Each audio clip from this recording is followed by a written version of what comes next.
Fala rapaziada, aqui é o Jabulas e hoje estamos conferindo o Toyota Corolla Cross híbrido na sua versão mais sofisticada. Curiosamente, esse carro chegou pra gente num momento em que a gasolina, o combustível, é um tema preocupante para a maioria dos consumidores, afinal de contas está muito caro, existe um risco de desabastecimento e nessa hora, a ajuda de um motorzinho elétrico pode vir muito bem a calhar. Então, se o amigo pode gastar até R$200 mil no automóvel, esse carro aqui acabou de se tornar uma opção bastante interessante. Então eu vou contar tudinho sobre ele logo depois da vinheta. Então aperta o cinto e a gente vai dar aquele confere.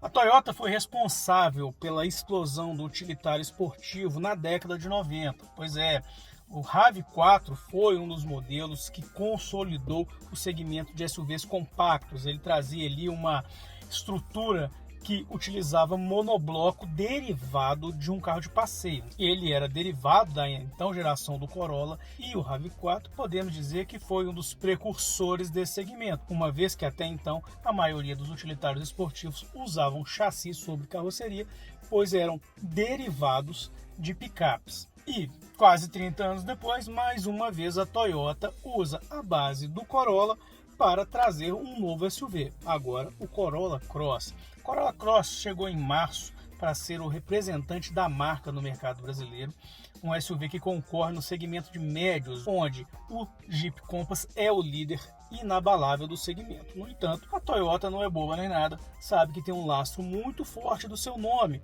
assim como do nome Corolla. Então, ela está fazendo muito bem jus a esse pedigree, a essa confiabilidade de marca, tanto é que em 6 meses de mercado o SUV vendeu quase 24 mil unidades. E para fazer valer disso tudo, o SUV chega em 4 versões, 2 equipadas com motor 2.0 de 177 cavalos e 3 opções com motorização híbrida, que combina a unidade 1.8 de 101 cavalos com 2 módulos elétricos. Um para regeneração de carga e outro de cerca de 70 cavalos, que atua ali com a função ali de auxiliar o motor a combustão e assumir ali a tração em situações de baixa demanda, tudo isso para reduzir o consumo do automóvel. E o consumo é baixo. Pra você ter uma ideia, a gente andou com esse carro abastecido com álcool na cidade e na estrada e o consumo registrado foi de 13,1 km por litro.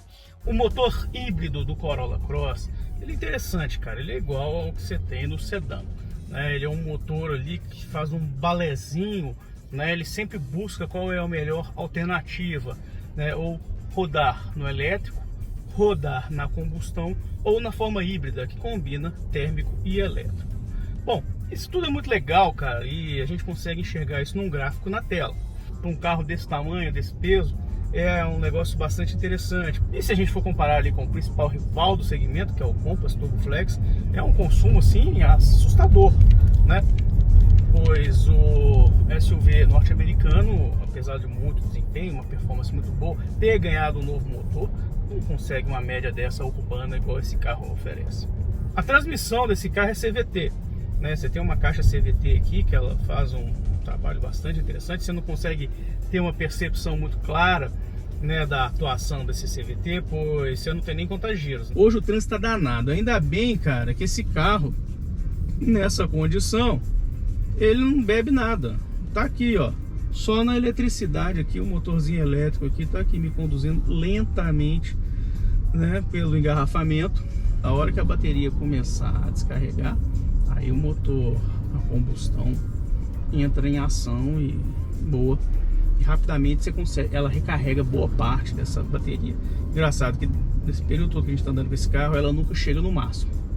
Ela nunca chega no máximo e nunca desce para baixo do meio. Então você tem sempre ali uma reserva ali, ou seja, ela se carrega com o uso do automóvel. Consumo muito parecido com o que tivemos quando testamos o Corolla Sedan híbrido, O conjunto é o mesmo, praticamente é o mesmo carro, é a mesma plataforma, mas existem mudanças bem significativas. Pois é, a começar pela suspensão. A suspensão traseira do Corolla Cross usa eixo rígido, enquanto a do sedã utiliza um conjunto independente. Ele é um carro gostoso de guiar, assim, ele tem acerto ali que não é muito firme, mas também não é muito molengão, sacou? E que garante esse carro ali um comportamento bem estável, né? Mas é um carro baixinho.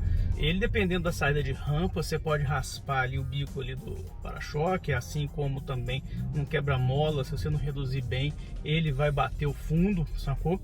Então assim, né? É um SUV, mas é um SUV dentro daquela coisa, dessa filosofia nova de SUV, né? Então assim, não é um carro feito pro mato, definitivamente não. Por dentro, esse carro traz um pacote de conteúdos bastante interessante, né? Quadro de instrumentos parcialmente digital, que é o mesmo quadro de instrumentos do Corolla. Você tem ali 3 mostradores analógicos, um que assume o papel do antigo conta-giros.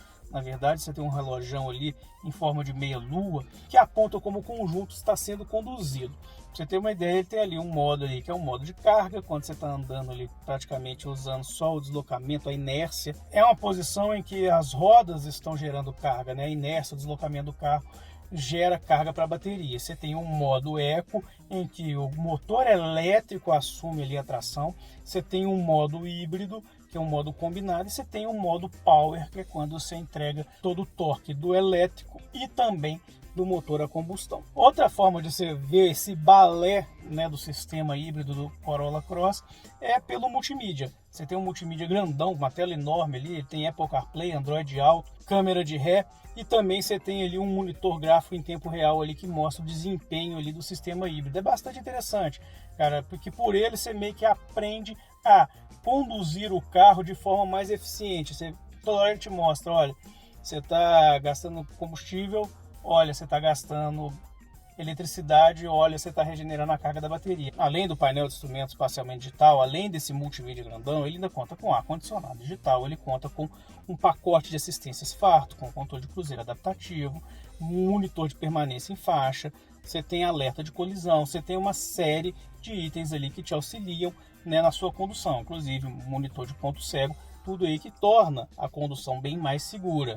Por dentro o espaço é bastante generoso e o acabamento também é bem interessante, né? Você tem um uso farto de couro, couro nos bancos, um couro em tom branco e também no forro da porta. No entanto, é o seguinte, no painel você tem um material emborrachado, né, que imita o couro, tem até ali a imitação da costura. Só que no cantinho esquerdo do painel, né, no finalzinho do painel, perto da porta ali, você tem ali o restante do acabamento em plástico duro, assim, ou seja, é uma economia boba, né, cara? A Toyota economizou em palito, né, em vez de oferecer algo mais sofisticado, mais refinado. Afinal de contas, estão falando de um carro de quase 200 mil. Outro ponto ali, que é um ponto de discórdia, que foi muito criticado, é o freio de estacionamento. É um sistema arcaico, antigo, coisa de carro da década de 80, década de 90. Pressiona o pedal, ele solta o freio de estacionamento. E você vai lá, ele fica aqui no meio das suas pernas. E toda hora você acha que você vai bater a perna nele, vai se machucar. Todo mundo me marretou muito o pedal do freio de estacionamento, né? Que é um negócio arcaico, né? É um negócio muito comum nos carros americanos que chegaram no Brasil na década de 90. Né? Então, ou seja, para você liberar espaço no console, você botava ali o freio de estacionamento no pedal, né? No pedal ali do lado ali do seu descanso de pé ali e tal.